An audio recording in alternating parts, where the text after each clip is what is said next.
और सीधा आपको लेकर चलते हैं आरजेडी की प्रेस कॉन्फ्रेंस इस वक्त चल रही है। गांव और शहर की सुविधाओं के फर्क को हम खत्म करके रख देंगे। और आखिरी में मैं कहना चाहूंगा कि पुरानी पेंशन योजना लाने को हम प्रतिबद्ध हैं। जैसे वित्त रहित महाविद्यालयों के बारे में बात हुई, वित्त रहित विद्यालयों के बारे में उनके कर्मचारियों की समस्या का निदान होगा। कंप्यूटर शिक्षक जो आंदोलनरत है उनकी समस्याओं का निदान करके उन्हें भी स्थायी किया जाएगा। संविदा नाम की कोई चीज नहीं होगी इस बिहार में, नए बिहार में तेजस्वी जी के नेतृत्व में। अब मैं आग्रह करूंगा कि मूल दो चार बिंदुओं पर तेजस्वी जी आपके समक्ष अपनी बात करें। देखिए, सबसे पहले सभी लोगों का स्वागत है। हमारे साथ प्रदेश अध्यक्ष जगदा बाबू जी, आदरणीय श्याम रजक जी, मनोज झा जी, लवली आनंद जी, मृत्युंजय तिवारी जी, सुनील जी, कारी शोहेब जी यहाँ आज उपस्थित हैं। ये मैनिफेस्टो नहीं है, जैसा कि मनोज जी ने आपको बताया, ये हम लोगों का प्रण है।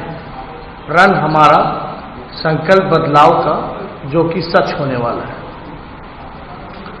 इसमें काफ़ी डिटेलिंग और काफ़ी विस्तार रूप से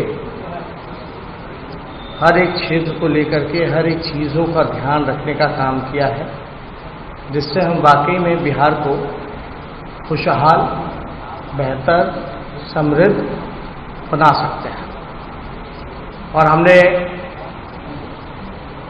मुद्दों की बात की है और पहले भी हमने कहा था, जैसे कि इन सभी विषयों में रोजगार, कृषि, उद्योग, शिक्षा, उच्च शिक्षा, रोजगार, महिला सशक्तिकरण और परिवार कल्याण, स्मार्ट गांव, खासतौर पे यहाँ स्मार्ट गांव का जिक्र किया गया है।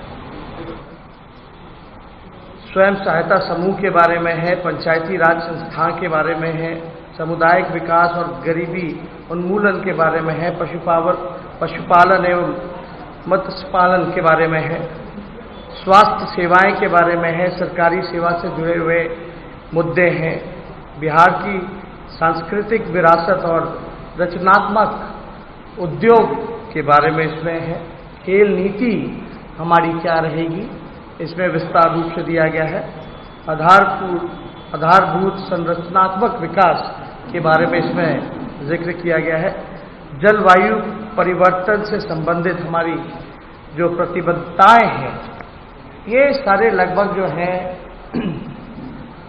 हर एक चीज़ों का प्रण हमारा संकल्प बदलाव का विस्तार रूप से हर एक चीज दिया गया।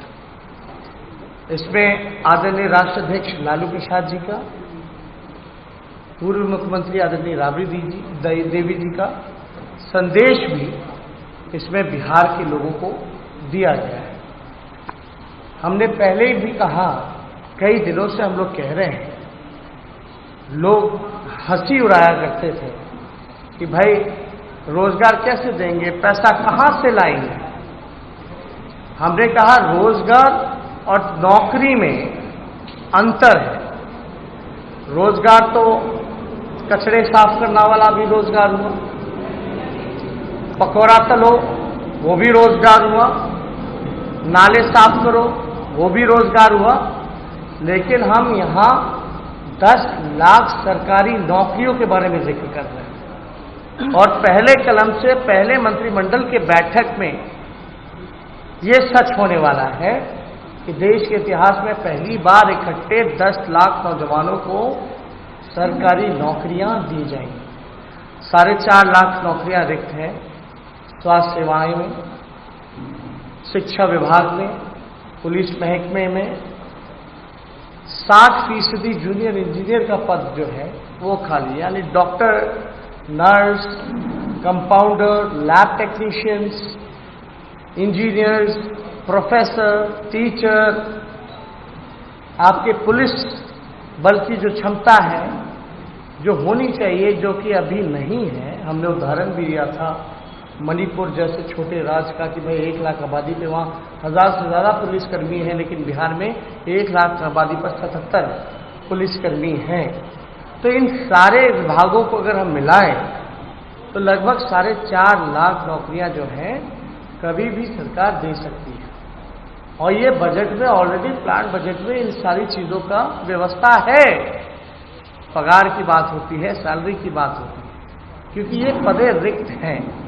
बात आती है 5.5 लाख नौकरियों की, तो वो राष्ट्र औसत के मुकाबले हमको आना है।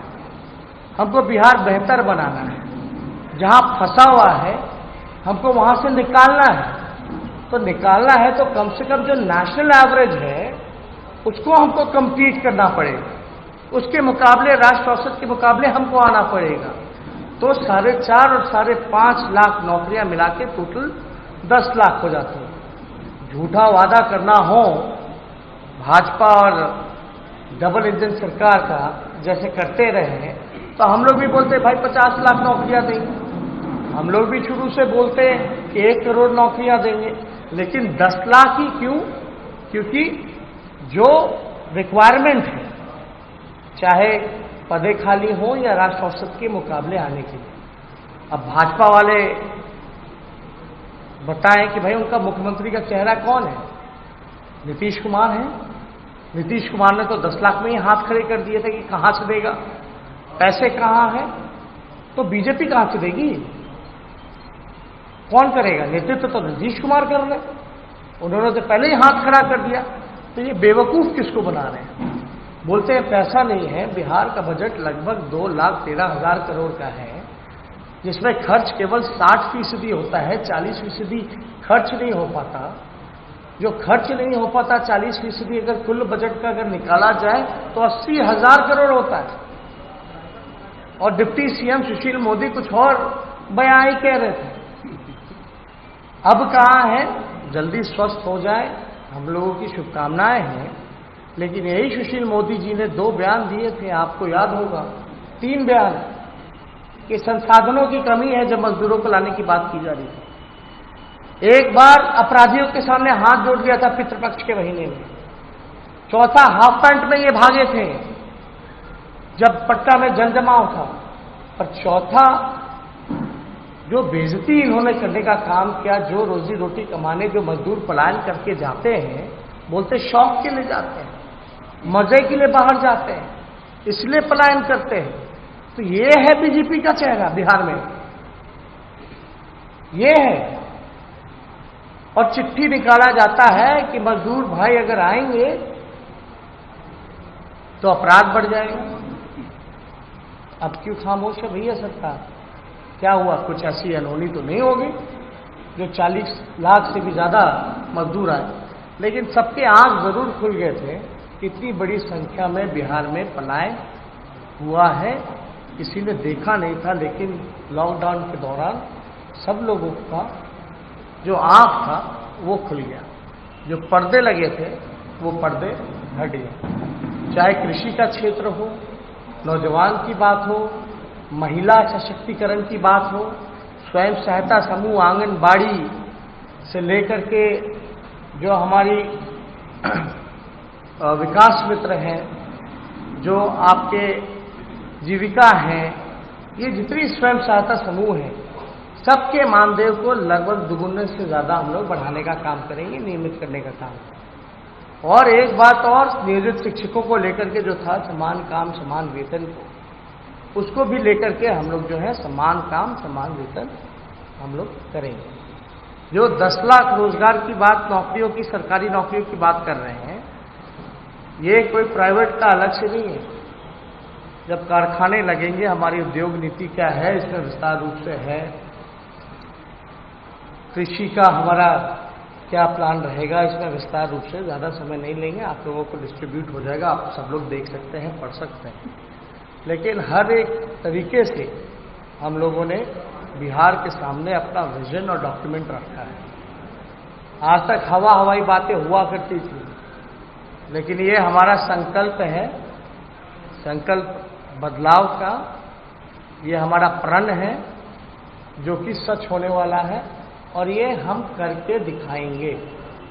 हम बार बार कहते आए हैं, मैं फिर से कहता हूं कि नीतीश कुमार जी से बिहार नहीं संभल रहा, नीतीश कुमार जी थक चुके हैं।